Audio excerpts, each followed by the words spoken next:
Christina Kathirvelan. இப்படி டைட்டில கேட்ட உடனேயும் வழக்கம் போல இது வந்து ஒரு கேஸ்ட வச்சு எடுத்திருப்பாங்க அப்படின்னு யாரும் நினைக்க வேணாம். இந்த படத்துல ஒரு வித்தியாசமான விஷயம் வச்சிருக்காங்க.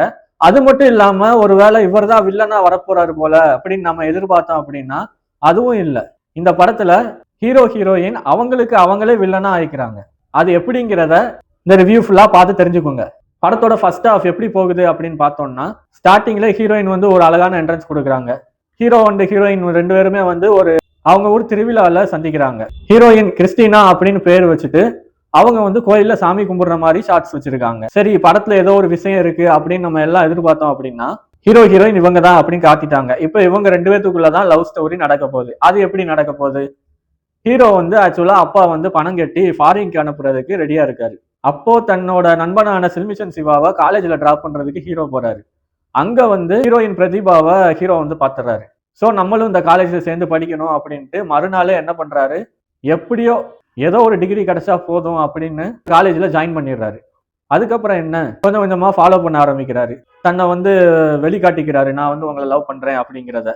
இந்த சீனோட அவங்களோட லவ் ஸ்டோரி வந்து தொடருது. அப்படி போகும்போது தான் அந்த வில்லன் கேரக்டர் ஒன்று வருது.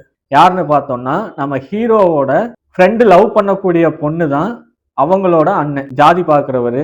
அது மட்டும் இல்லாம கட்சியில வேற இருக்காரு. ஸோ இவர் தான் இந்த படத்தோட வில்லன் அப்படின்னு நம்ம எல்லாருமே முடிவு பண்ணிடுறோம். இப்போ அவங்க ஃப்ரெண்டோட லவ் ஸ்டோரி வந்து வீட்டுக்கு தெரிய வந்து அந்த பொண்ணும் அந்த ஃப்ரெண்டையும் நம்ம ஹீரோ எல்லாருமே சேர்ந்து கல்யாணம் பண்ணி வச்சிடறாங்க. சித்தப்பா வந்து உங்க அப்பா செஞ்ச தப்பதான் நீயும் பண்ற அப்படின்னு அந்த வில்லனுக்கு வந்து ஒரு ஆறுதல் சொல்லி, நீ யாருன்னு தெரியுமா அப்படின்னு ஒரு டயலாக் வேற பேசுறாரு.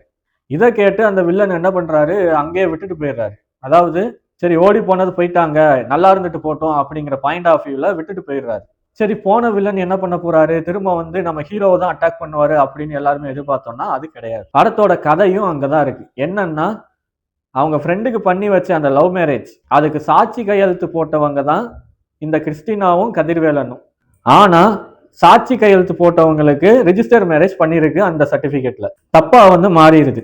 இப்ப என்ன பண்றது, இவங்க ரெண்டு பேரும் லவ் பண்ணதான் செய்யறாங்க. டக்குன்னு அடுத்த சீன் வந்து என்ன ஆகுதுன்னா, கிறிஸ்டினாக்கு வந்து வீட்டுல மாப்பிள்ளை பாத்துறாங்க. ஹீரோயின் வந்து தன்னோட வீட்டு பேச்சதான் கேட்கணும், மத்தவங்க பேச்ச கேட்க கூடாது அப்படிங்கிற மாதிரி ஒரு நல்ல பொண்ணா வளர்ந்துருக்காங்க. சோ லவ் எதுவும் வேண்டாம், நம்ம பேசி பழகலாம் ஒண்ணும் இல்ல, அப்படியே வீட்டுல பாக்குற மாப்பிள்ளையே கல்யாணம் பண்ணிக்குவோம் அப்படின்னு அவங்க அந்த இதுக்கு ஓகே சொல்லி அவங்களோட இது போய்கிட்டு இருக்கு. அப்போதான் அவங்க மாமா சர்ச் ஃபாதர் அவருக்கு அந்த சர்டிபிகேட் வந்து கிடைக்குது.